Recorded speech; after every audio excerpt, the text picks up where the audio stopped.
ഇതൊക്കെ കണ്ടും കേട്ടും ജനം മടുത്ത്. അഭിജിത്ത് എന്ന് പറഞ്ഞ ഒരാള് വെറുതെ ഒരു തമാശയ്ക്ക് ഓൺലൈനിൽ ഒരു വെബ്സൈറ്റും തുടങ്ങി ഒരു പാർട്ടി എന്ന രീതിയിൽ സ്റ്റാർട്ട് ചെയ്തതാണ് ഈ കോക്രോച്ച് ജനതാ പാർട്ടി.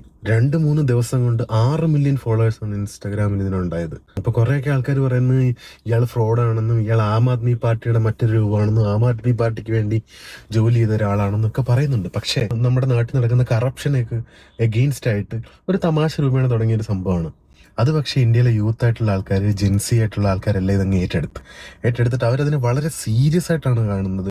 തൊട്ടടുത്ത രാജ്യങ്ങളിലൊക്കെ നടന്ന ജെൻസി മൂവ്മെന്റ്സിനെ കുറിച്ചൊക്കെ നമ്മൾ വാർത്തയിലും വീഡിയോസും ഒക്കെ കണ്ടതാണ്. അതുപോലുള്ളൊരു ജെൻസി മൂവ്മെന്റ്സിനായിട്ടാണ് ഇതിപ്പോൾ ആൾക്കാർ ഇതിനെ കണ്ടേക്കുന്നത്. നമ്മുടെ ഇന്ത്യയുടെ എഡ്യൂക്കേഷൻ മിനിസ്റ്ററിന്റെ രാജി വരെ ആവശ്യപ്പെട്ടുകൊണ്ടാണ് ഇപ്പോൾ ഇതിനകത്ത് കാര്യങ്ങൾ മുന്നോട്ട് പോയിക്കൊണ്ടിരിക്കുന്നത്. ഈ അടുത്തിടയ്ക്ക് ഉണ്ടായ നീറ്റിന്റെ എക്സാം പേപ്പർ ചോർച്ച, അത് കാരണം 10-17 പേര് ആത്മഹത്യ ചെയ്യുന്നു. അതിനുശേഷം പിന്നെ ആധാർ കാർഡിന്റെ ഡേറ്റ, PMOയുടെ ഡേറ്റ, റെയിൽവേ എക്സാമിന്റെ ക്വസ്റ്റ്യൻ പേപ്പർ, UP-യിൽ പോലീസ് എക്സാമിന്റെ ക്വസ്റ്റ്യൻ പേപ്പർ, പിന്നെ ബീഹാറിലൊക്കെ എക്സാം ഫുള്ള് സ്കാമാണ്. ഈ അടുത്ത കാലത്ത് തന്നെ എത്ര പാലങ്ങൾ, എത്ര റോഡുകളാണ് ഇടിഞ്ഞു പോയത്. ഇതൊക്കെ ഇങ്ങനെയൊക്കെ പാസ്സായി പേപ്പർ ലീക്കൊക്കെ ചെയ്ത് വരുന്ന എഞ്ചിനീയർമാരും മറ്റുള്ളവരൊക്കെ ഉണ്ടാക്കുന്നതാ. ഇതൊക്കെ കണ്ടും കേട്ടും ജനം മടുത്ത്.